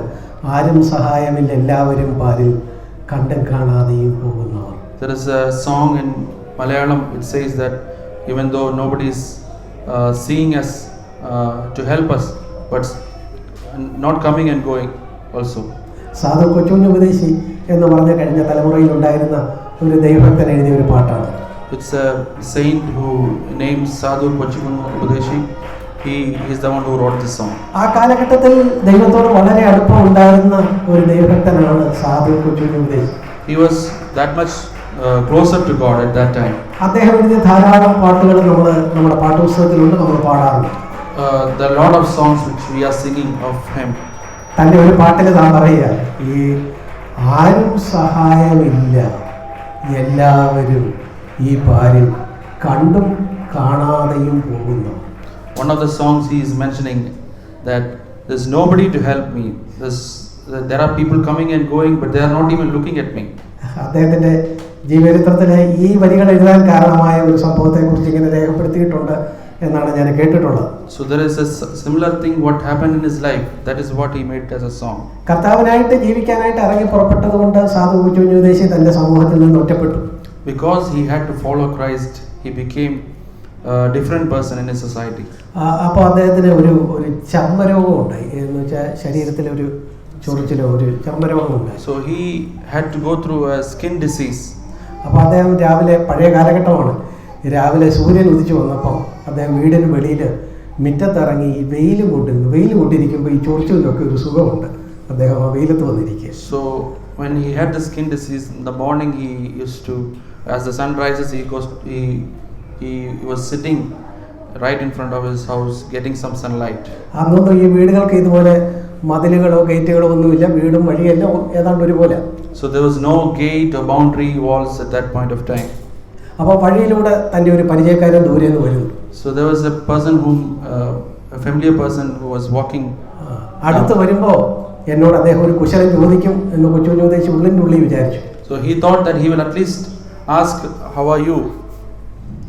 പക്ഷേ ആ പരിചയക്കാരൻ അടുത്ത് വന്നപ്പോൾ, അദ്ദേഹം കുട പിടിച്ചിങ്ങനെ വന്നപ്പോൾ, കൊച്ചുകുഞ്ഞുദേശിയുടെ അടുത്ത് വന്നപ്പോൾ കുട ഇങ്ങനെ ഒന്ന് ചരിച്ചു പിടിച്ച് അദ്ദേഹം കാണാത്ത പോലെ പോയി. So as he walked towards his house, and he right in front of him, he had an umbrella and he tried to turn the umbrella and walk down. ആരും സഹായമില്ലെല്ലാവരും പാരിൽ കണ്ണും കാണാതെ പോകുന്നവർ, എന്നാലെനിക്കൊരു സഹായകൻ പാരിലുണ്ടെന്നറി ഞാനിലുല്ലാസമേ. കണ്ടോ പ്രിയപ്പെട്ടവരെ, നമ്മൾ മാത്രമല്ല ഈ വഴിയിലൂടെ പോയിട്ടുള്ളത്. So dear brothers and sisters, we are not the only one who is following this path. പ്രിയപ്പെട്ടവരെ, അതുകൊണ്ട് ഈ ലോകത്തുണ്ടാകുന്ന അനുഗ്രഹങ്ങളെ പ്രതിയല്ല നമ്മൾ ദൈവത്തോട് അടുത്തിരിക്കുന്നോ ഇല്ലയോ എന്നുള്ള കാര്യം നിർണ്ണയിക്കണം. So it is true that the worldly blessings is not the fact, or in proportion with the worldly blessings is not what it is measuring the drawness to God. അതുപോലെ ഇന്നത്തെ കാലഘട്ടത്തിൽ ദൈവത്തോട് അടുത്തിരിക്കുന്നത് മതപരമായ കാര്യങ്ങളോട് അടുത്തിരിക്കുന്നതാണ് അതിന് തെളിവ് എന്ന് പലരും ചിന്തിക്കാറുണ്ട്. So many of us are thinking also this way, that if we are doing the religious stuff properly, we will be drawn closer to God. എന്നാൽ ബൈബിളിന്റെ ആദ്യ താളുകളിൽ തന്നെ ഈ കാര്യത്തിനെതിരെ രേഖപ്പെടുത്തിയിട്ടുണ്ട്. In the beginning of the Bible itself, it is mentioned clearly against it. കയീന്റെ കാര്യമാണ്. If we see the case of Cain, ഉൽപ്പത്തി പുസ്തകം 4-ാം അധ്യായം അതിൻ്റെ 4-5 വാക്യങ്ങൾ നമുക്ക് പരിചിതമായ വാക്യങ്ങളാണ്. We are familiar with Genesis chapter 4 verse 4 onwards. അവിടെ കയീന് ദൈവപ്രസാദം ലഭിച്ചില്ല. കയീൻ പക്ഷേ എന്ത് ചെയ്തു? കയീൻ ദൈവത്തിന് ഒരു വഴിപാട് കൊണ്ടുവന്നു. 3-ാമത്തെ വാക്യം, 4:3. So Cain brought an offering to God. അപ്പോൾ കയീൻ എന്താ ചെയ്തത്? കയീന് ദൈവത്തിന് ഒരു വഴിപാട് കൊണ്ടുവന്നു. So he brought really an offering to God. ഒരു വഴിപാട് കൊണ്ടുവരിക, മതപരമായ കാര്യങ്ങളെല്ലാം കൃത്യമായിട്ട് ചെയ്യുക, ഇതൊക്കെ ദൈവപ്രസാദം ലഭിക്കുന്ന കാര്യമാണെന്നല്ലേ ആളുകൾ കരുതുന്നത്. So many of us are thinking that all these bringing offering to God or doing the religious thing is gaining the God's approval. അല്ലെങ്കിൽ നമുക്ക് നമ്മുടേതായ ഒരു രീതി ചിന്തിച്ചാൽ നമ്മൾ വെള്ളിയാഴ്ച യോഗത്തിനെല്ലാം കൃത്യമായിട്ട് വരുന്നു, കൃത്യമായിട്ട് കിട്ടുന്നതിൽ നിന്ന് ദശാംശം കൊടുക്കുന്നു, അതുകൊണ്ടൊക്കെ ദൈവത്തോട് ഞാൻ അടുത്തിരിക്കുന്നു എന്ന് ചിന്തിച്ചാൽ അത് ശരിയാകണമെന്നില്ല. So if you are thinking that we are giving the offering properly or participating in our Friday meetings properly, practically if we take our case, that may not be the case to get God's approval or God's blessings. ദൈവം പകരം എന്താ നോക്കുന്നത്? So what is God looking at us? അതിൻ്റെ 4-ാമത്തെ വാക്യത്തിൽ യഹോവ ഹാബേലിലും അവൻ്റെ വഴിപാടിലും പ്രസാദിച്ചു, കയീനിലും അവൻ്റെ വഴിപാടിലും പ്രസാദിച്ചില്ല. 5-ാം വാക്യം. In verse 4 we read in the second part, and the Lord had regard for Abel and for his offering, but for Cain and for his offering he had no regard. 2 പേർ, ഹാബേലും കയീനും. 2 people, Cain and Abel. 2 പേരും തങ്ങൾക്കുള്ള ഏറ്റവും നല്ലത് കൊണ്ടുവന്ന് ദൈവത്തിന് അർപ്പിച്ചു. So they brought offering what is best in their sight to God.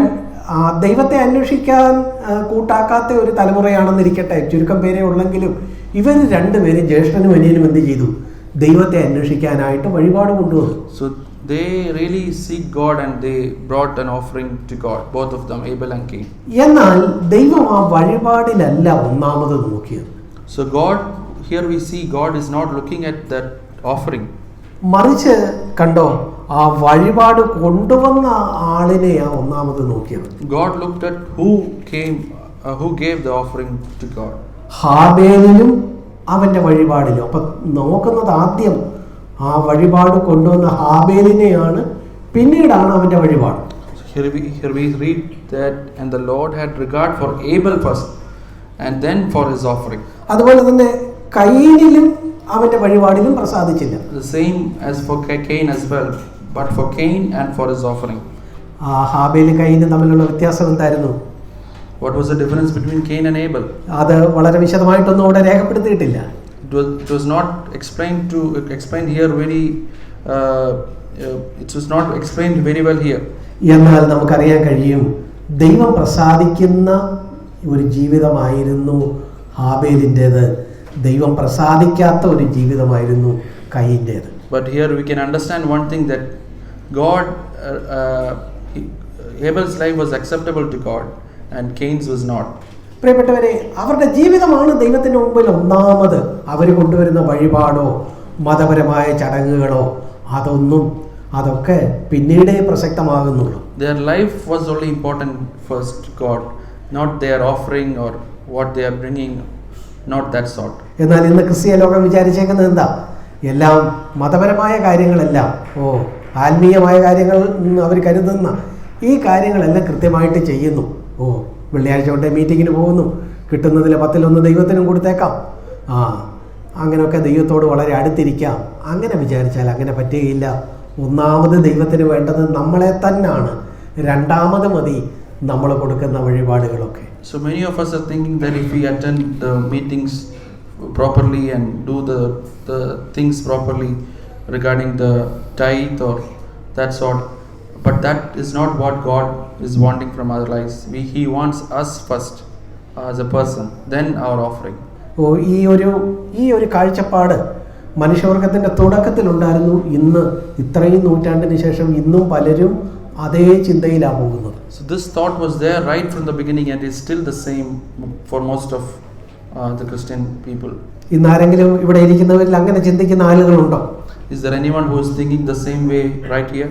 ഞാൻ മീറ്റിങ്ങുകൾക്കെല്ലാം ക്രമമായിട്ട് പോകുന്നു, അല്ലെങ്കിൽ ദശാംശം കൊടുക്കുന്നു, അല്ലെങ്കിൽ മറ്റു കാര്യങ്ങളെല്ലാം പുറമേ ബാഹ്യമായിട്ട് എല്ലാ കാര്യങ്ങളും ഭംഗിയായിട്ട് ചെയ്യുന്നു, അതുകൊണ്ട് എനിക്ക് ദൈവത്തിൻ്റെ പ്രസാദമുണ്ട്, ഞാൻ ദൈവത്തോട് അടുത്തിരിക്കുന്നു എന്ന് ചിന്തിച്ചാൽ, സഹോദര സഹോദരി, എൻ്റെയും നിൻ്റെയും ആന്തരിക ജീവിതമാണ് ദൈവത്തിന് ഒന്നാമത് പ്രസക്തം. For God, our inner life is important, not our external, not only our external life where we come and do the attending the meeting or doing the tithes. All these are secondary. The first thing is our inner life. യൂദായുടെ ലേഖനം 11-ാം അധ്യായത്തിൽ ഇങ്ങനെ ചിന്തിച്ചു പോകുന്ന പുറമേ ഉള്ളതാണ് പ്രധാനമെന്ന് ചിന്തിച്ചു പോകുന്നതിനെ കയീന്റെ വഴി എന്നാണ് വിളിച്ചിരിക്കുന്നത്. So in the book of Jude, it is mentioned that if you are thinking that external things as important, it says it's Cain's way. കർത്താവിന്റെ കാലത്തും ഇങ്ങനെ ഉള്ള ആളുകൾ ഉണ്ടായിരുന്നു. Even in Jesus' time there was people similar to this. കർത്താവിന്റെ കാലത്തെ ഏറ്റവും സമൂഹം അംഗീകരിച്ച ഭക്തരായ ആളുകൾ ആരായിരുന്നു? Who was the person whom society accepted as important in Jesus' life? അന്നത്തെ കാലഘട്ടത്തിലെ ശാസ്ത്രിമാരും പരീശന്മാരുമായിരുന്നു ഏറ്റവും മതഭക്തരായ ആളുകൾ. The Pharisees and scribes were very important and they were the one who were accepted in the society in Jesus' time. എന്നാൽ കർത്താവ് ഏറ്റവും കൂടുതൽ വിമർശിച്ചത് ആ ഭക്തരെന്ന് കരുതുന്ന ഈ ആളുകളെയാണ്. But Jesus, what he did, he criticized these people the most, whom the others thinking as saints. അവർക്കല്ല ദൈവത്തോട് അടുപ്പം. For them it is not the drawness to God. അവരെ ആ കാലഘട്ടത്തിൽ ഈ ശാസ്ത്രിമാരെയും പരീശന്മാരെയും കുറിച്ചുള്ള ചരിത്രങ്ങൾ നമ്മൾ പഠിച്ചാൽ നമ്മൾ പലപ്പോഴും ഇതിൻ്റെ ഒരു പൊള്ളത്തരം മനസ്സിലാക്കി നമ്മൾ ചിരിച്ചു പോകും.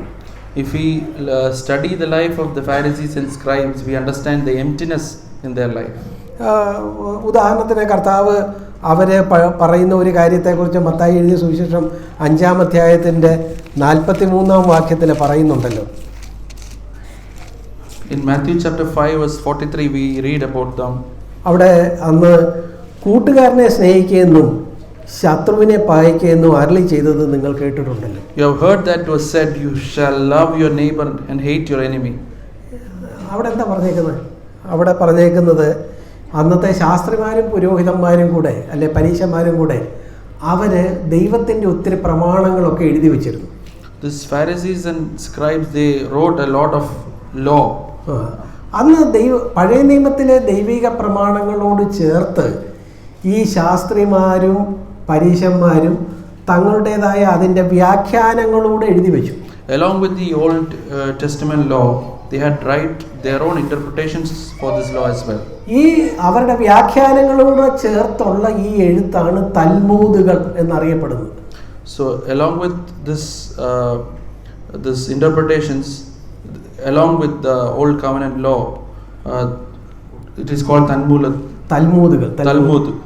ഈ തൽമൂദുകളാണ് അന്ന് സിനഗോഗുകളിലും ഒക്കെ ആളുകൾ വായിച്ച് അതാണ് ദൈവവചനം എന്നവർ കരുതി.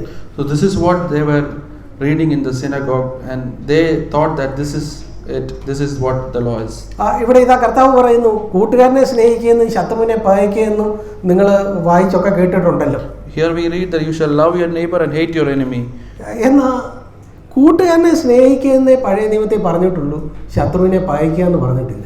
But if we read properly, we can understand the old covenant law does not mention hate your enemy. It says only you shall love your neighbor. ലേവ്യ പുസ്തകം 19:18 നമ്മൾ കാണുന്നത് കൂട്ടുകാരനെ സ്നേഹിക്കാന്ന് മാത്രമേ ഉള്ളൂ, ശത്രുവിനെ പകയ്ക്കണമെന്ന് ദൈവം പറഞ്ഞിട്ടില്ല. In the book of Levi, we read 19 verse 18. We read that it is only to love your neighbor, not mention that hate your enemy. പിന്നെ ഈ ശത്രുവിനെ പകയ്ക്കൂടെ ചെയ്യണമെന്ന് എവിടുന്ന് ഇവർക്ക് കിട്ടിയത്? How they got this fact or how they got this phrase hate your enemy? അത് ഈ വേദവചനത്തെ വ്യാഖ്യാനിച്ച ശാസ്ത്രിമാരും പരീശന്മാരും കൂടെ എഴുതി ചേർത്തത്. So these Pharisees and scribes have interpreted this and added this to the old covenant law. അതുകൂടെ അടങ്ങിയ തൽമൂദുകളാണ് ഈ പാവം ജനം വായിച്ച് ദൈവവചനമായിട്ട് ചിന്തിച്ചത്. So this common people, they are reading this both together, shall love your neighbor and hate your enemy, and they are following as a law. പ്രിയപ്പെട്ടവരെ, കർത്താവ് അവരെ ഏറ്റവും കൂടുതൽ ശാസിച്ചു, നിങ്ങൾ അങ്ങനെയല്ല വേണ്ടത്. ഈ ചുങ്കക്കാരും പരീശന്മാരും അങ്ങനെയുള്ള ആളുകളാണ് ഒരുപക്ഷെ ശാസ്ത്രിമാരെക്കാളും അല്ലെങ്കിൽ ചുങ്കക്കാരും വേശ്യമാരും ശാസ്ത്രിമാരെക്കാളും പരീശന്മാരെക്കാളും മുമ്പേ സ്വർഗരാജ്യത്തിൽ പ്രവേശിക്കും എന്ന് കർത്താവ് പറഞ്ഞു. Here Jesus rebuked them the most, and he said also that the tax collectors and the prostitutes, for them it is much easier to get to heaven. ചുങ്കക്കാരും വേശ്യമാരുമായിരുന്നു അന്ന് സമൂഹത്തിൽ ദൈവത്തോട് ഏറ്റവും അകന്നു നിൽക്കുന്നവർ എന്ന് യഹൂദൻ ധരിച്ചിരുന്നു. At that time the people thought that prostitutes and tax collectors were those who are distant from God. എന്നാൽ കർത്താവ് പറഞ്ഞു, ദൈവത്തോട് അവർക്ക് അടുത്ത് വരാനൊക്കും. ഈ പറഞ്ഞ തങ്ങളിൽ തന്നെ പുകഴ്ന്ന് ചടങ്ങുകളെല്ലാം കൃത്യമായി നിർവഹിച്ച് എന്നാൽ ആന്തരികമായിട്ട് ദൈവത്തോട് ബന്ധമില്ലാത്ത ശാസ്ത്രിയും പരീശനും അവർ ദൈവരാജ്യത്തെ കടക്കുകയില്ല എന്ന് കർത്താവ് പറഞ്ഞു. For these tax collectors and the prostitutes, it is much easier for them to come to God than these Pharisees and scribes who just wanted to do the rituals as it is. കർത്താവ് അത് സംബന്ധിച്ചൊരു ഉപമയും പറഞ്ഞിട്ടുണ്ടല്ലോ, ലൂക്കോസിന്റെ സുവിശേഷം 18 There is a parable also for that, Luke chapter 18. അതിന്റെ 18 9 മുതലുള്ള വാക്യങ്ങളിൽ നമ്മൾ ഇപ്പോൾ നമ്മൾ പറഞ്ഞ കാര്യം തന്നെയാണ് അവിടെ പരാമർശിക്കുന്നത്. In Luke chapter 18 verse 9 onwards, if you read, it is exactly what we mentioned here is mentioned. അവിടെ ഈ രണ്ട് കൂട്ടരുടെ പ്രതിനിധി, ഒരാൾ ചുങ്കക്കാരൻ, മറ്റേയാള് പരീശൻ. So one is a Pharisee and one is a publican, tax collector. പരീശൻ അവനെല്ലാം കൃത്യമായിട്ട് ചെയ്യുന്നവന്. അവന്റെ 11ാമത്തെ വാക്യത്തെ പറയുന്നത് കണ്ടോ, ഞാൻ ദൈവമേ പിടിച്ചു പറിക്കാർ, നീതികെട്ടവർ, വ്യഭിചാരികൾ, മുതലായ ശേഷം മനുഷ്യരെ പോലെയോ ഈ നിൽക്കുന്ന ചുങ്കക്കാരനെ പോലെയോ അല്ല. If you read verse 11, it says the Pharisee stood and was praying this to himself: God, I thank you that I am not like other people, swindlers, unjust, adulterers, or even like this tax collector. എന്നിട്ട് അവന് ചെയ്യുന്ന മതപരമായ കാര്യങ്ങളുടെ എല്ലാം ഒരു അക്കമിട്ട് അവൻ ചില കാര്യങ്ങൾ പറയുക. He was mentioning here all what he is doing, the religious stuff. ഞാൻ ആഴ്ചയിൽ 2 വട്ടം ഉപവസിക്കുന്നു, നേടുന്നതിലൊക്കെയും പതാരം കൊടുക്കുന്നു. I fast twice a week, I pay tithes of all that I get. അപ്പോൾ ഇതുകൊണ്ടൊക്കെ ഞാൻ എല്ലാം കൃത്യമായി ചെയ്യുന്നതുകൊണ്ട് ദൈവമേ നീ എന്തോ വേണം, എന്നോട് അടുത്തിരിക്കണം. ഇതാണ് ആ പരീശന്റെ പ്രാർത്ഥന. So the Pharisees' prayer is that because I am doing all these stuff, God need to draw near to me. പരീശന്റെ പ്രാർത്ഥന എന്നാണ് നമ്മൾ പറഞ്ഞത്. പക്ഷേ ദൈവവചനം പ്രാർത്ഥനയെ നല്ല രേഖപ്പെടുത്തിയിരിക്കുന്നത് നിങ്ങൾ ശ്രദ്ധിച്ചോ? Here it's mentioning that we say that it's a prayer, but the word of God is not mentioning it as a prayer. അതിന്റെ 11ാമത്തെ വാക്യം പരീശന്റെ പ്രാർത്ഥനയെ ദൈവവചനം രേഖപ്പെടുത്തിയിരിക്കുന്നത് പരീശൻ തന്നോട് തന്നെ പറഞ്ഞത് എന്നാണ്. Here it says the Pharisee stood and was praying this to himself. കണ്ടോ, ദൈവവചനം വളരെ റിയലിസ്റ്റിക്കാണ്.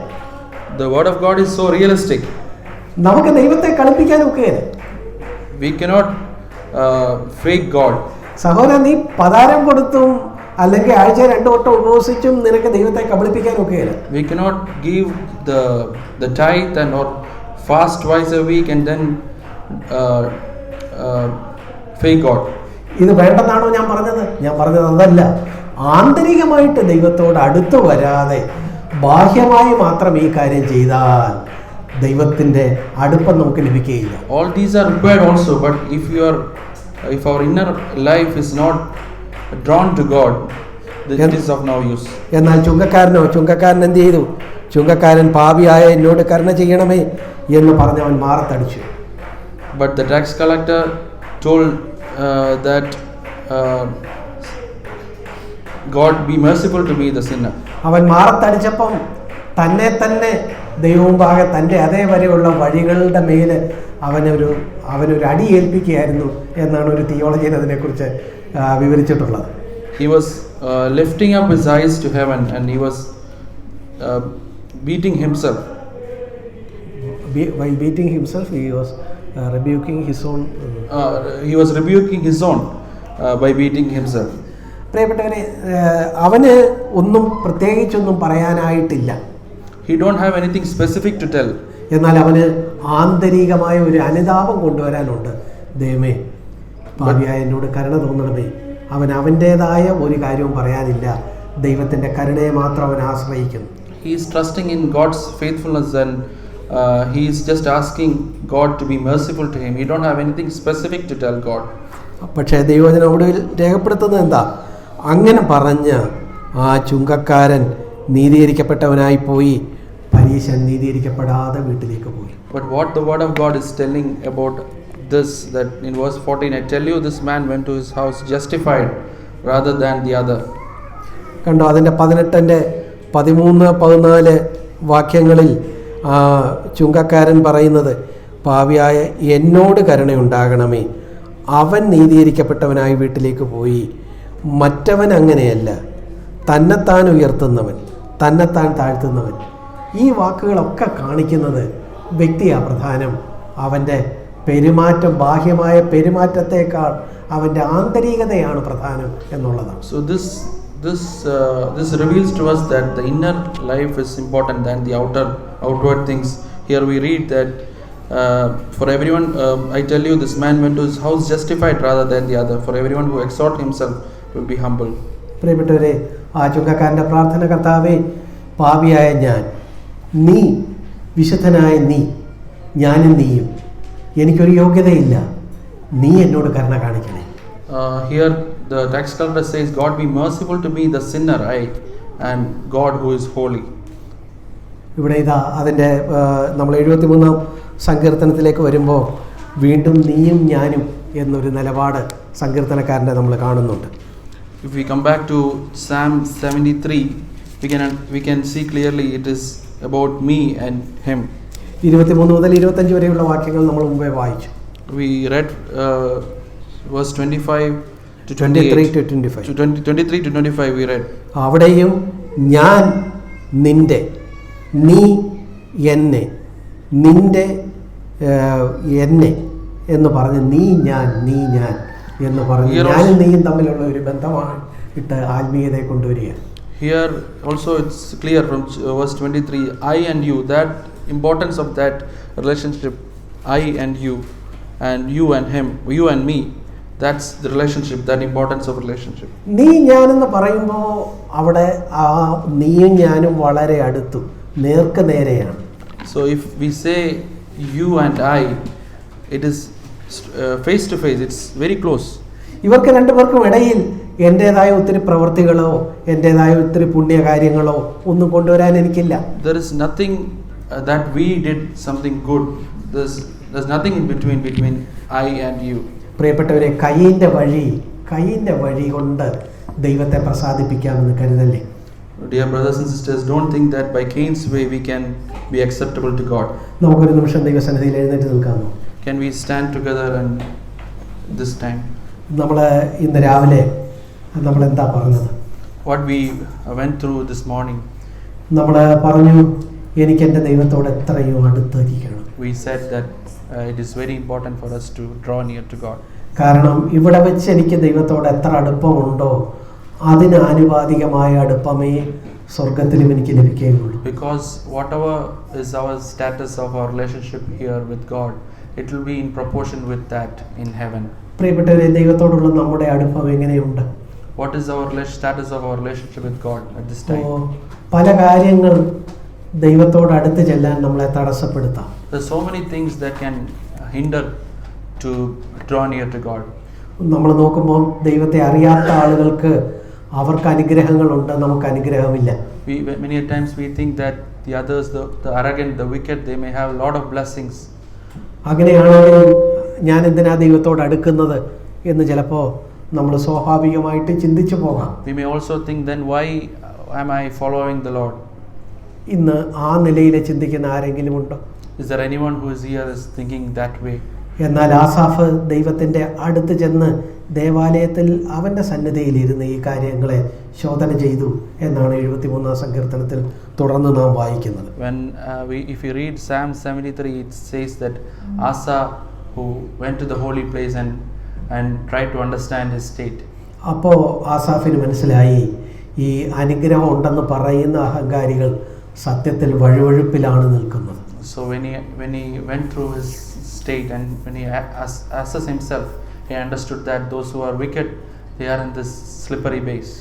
എനിക്ക് ആ നിലയിലുള്ള ബാഹ്യമായ അനുഗ്രഹമില്ലെങ്കിലും കർത്താവേ, നീ എൻ്റെ വലങ്കയ്ക്ക് പിടിച്ചിരിക്കുന്നു, പിന്നത്തേതിൽ മഹത്വത്തിലേക്ക് എന്നെ കൈക്കൊള്ളൂ, എനിക്കത് മതി.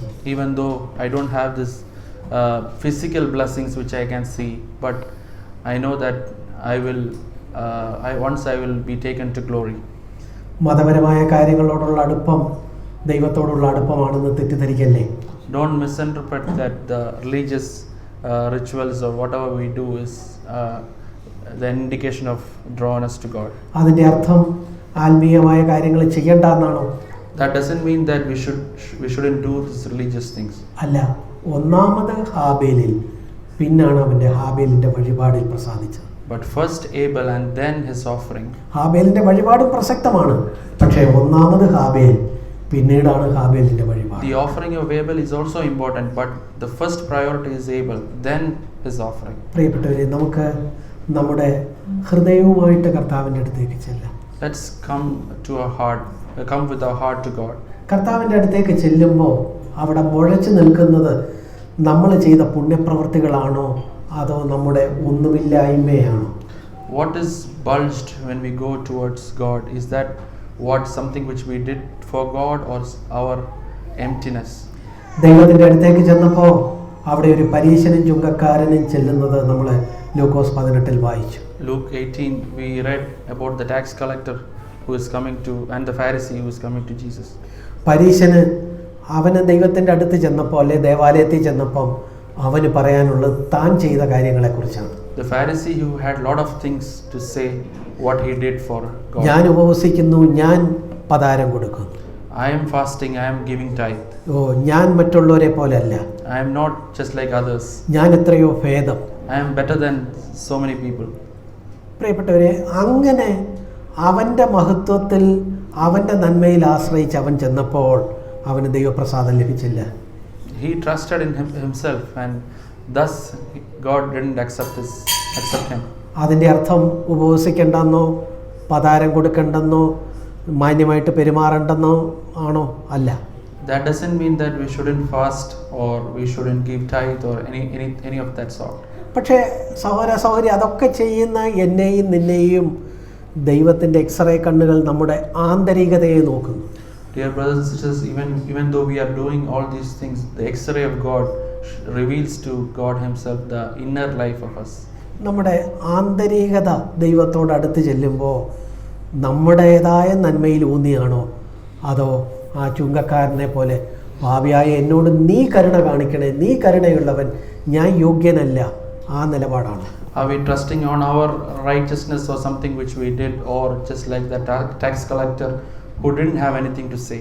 ഓ, ദൈവസന്നിധിയിൽ ഒഴിഞ്ഞവനായി ചെന്നാലേ നിറയപ്പെട്ടു പോകാനൊക്കൂ. You will be filled only if you are empty in the presence of God. ഓ, പരീശൻ അവൻ നിറഞ്ഞാ ചെന്നത്, അവനൊന്നും കിട്ടിയില്ല. The Pharisee who was filled and he went to God and he didn't get anything. അതേസമയം ചുങ്കക്കാരന് ഒന്നും അവൻ്റെ നേട്ടം പറയാനില്ല. അവൻ ഒഴിഞ്ഞവനായി ചെന്നു, അവൻ നിറഞ്ഞവനായി ദൈവത്താൽ അനുഗ്രഹിക്കപ്പെട്ടവനായി കടന്നുപോയി. So the tax collector went empty and came back filled because he was empty. ഓ, ആ ചുങ്കക്കാരനും ദൈവവുമായിട്ട് കൂടുതൽ അടുത്തു. The tax collector and God, they came closer.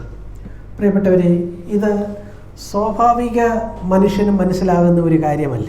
It is difficult for a normal man to understand this truth. അവർ പലരും കരുതുന്നത് എല്ലാം കൃത്യമായി ചെയ്യുന്ന ആ പരീശനാണ് ദൈവത്താൽ അംഗീകരിക്കപ്പെടുക എന്ന് അവർ കരുതുക.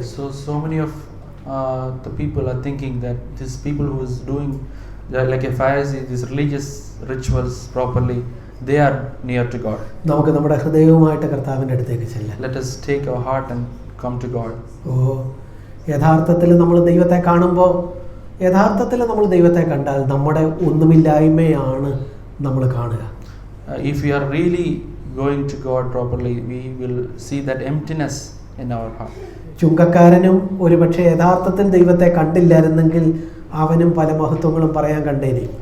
If this tax collector was not really seeing God, he would also have had something in his mind to say.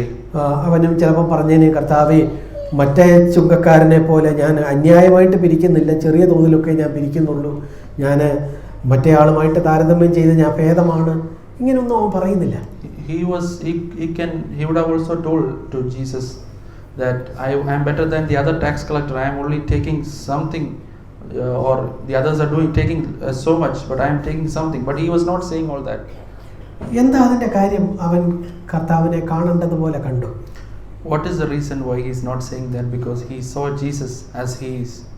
പ്രിയപ്പെട്ടവരെ, നല്ല സൂര്യപ്രകാശത്തിൽ ഇറങ്ങി നിൽക്കുമ്പോഴാണ് നമ്മൾ നമ്മുടെ ഉടുപ്പിലെ ചെറിയ കറ വരെ കാണുന്നത്. So when we are standing at the right sunlight, we will understand and we will see the stains in our.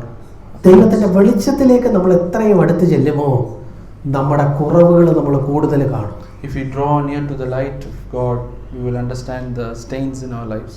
ഈ ഒരു കാര്യം, ഇത് വളരെ പ്രാഥമികമായ കാര്യമാണ്, പക്ഷേ ഈ ഒരു കാര്യം നമ്മളെ ദൈവത്തോട് അടുപ്പിക്കും. This is a very basic thing, but this will take us, or this will draw near to God.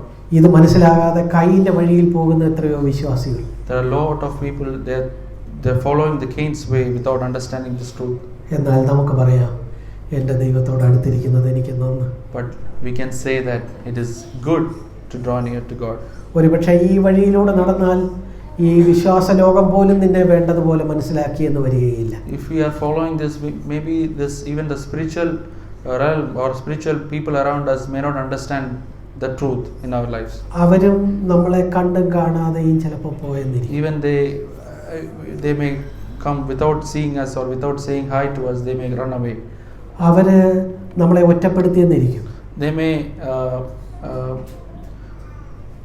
even the spiritual people, they can we may feel alone, left alone from our spiritual brothers and sisters. നമുക്കാരും സഹായമില്ല എന്ന് തോന്നിയെന്നിരിക്കും. We may think that there's no one to help us. എന്നാൽ അങ്ങനെ നമ്മൾ ഒറ്റപ്പെടുമ്പോൾ നമുക്ക് സഹായമായിട്ടൊരുവൻ വരും, അതാണ് കർത്താവ്. When we are left alone, and that point of time, we will have a helper who will help us. That Jesus. എല്ലാവരും അവനെ ഒറ്റപ്പെടുത്തിയെന്ന് കണ്ടപ്പോൾ കർത്താവ് അവൻ്റെ അടുത്തേക്ക് ചെന്നു എന്ന് നമ്മൾ സുവിശേഷങ്ങളിൽ വായിക്കുന്നല്ലോ. In the gospel we read that when everyone left alone, he came to help. അതുകൊണ്ട് ഒറ്റപ്പെട്ടു പോകുന്നതിൽ പേടിക്കല്ലേ. So don't be afraid when you are left alone. കർത്താവ് നിന്റെ സഹായമുണ്ടെങ്കിൽ അതിൽ കവിഞ്ഞെന്താ വേണ്ടത്? If God is there to protect us, to help us, then what else we need? ഞങ്ങളുടെ സ്വർഗ്ഗീയ പിതാവേ, കർത്താവേ, ദൈവമേ, ഇത് വളരെ ലളിതമായ കാര്യമാണ്, എന്നാൽ വേണ്ടതുപോലെ ആളുകൾ മനസ്സിലാക്കാത്ത കാര്യമാണ് എന്ന് ഞങ്ങൾ ചിന്തിച്ചു. കർത്താവേ, ഞങ്ങളിതെപ്പോഴും വേണ്ടതുപോലെ ഉൾക്കൊണ്ടിട്ടുണ്ടോ? ഞങ്ങൾക്കൊരു പുതിയ വെളിച്ചത്തിൽ ഈ കാര്യങ്ങളെ കാണിച്ചു തരണേ കർത്താവ്. ദൈവമേ, ആസാഫിനെ പോലെ എൻ്റെ കർത്താവിനോട് അടുത്തിരിക്കുന്നത് എനിക്ക് നല്ലത് എന്ന് പറയുന്ന ഒരു ഹൃദയം ഞങ്ങൾക്ക് തരണേ എന്ന് ഞങ്ങൾ പ്രാർത്ഥിക്കുന്നു. ഞങ്ങളെ തന്നെ അവിടുത്തെ സന്നിധിയിൽ സമർപ്പിക്കുന്നു. യേശു ക്രിസ്തുവിൻ്റെ നാമത്തിൽ തന്നെ.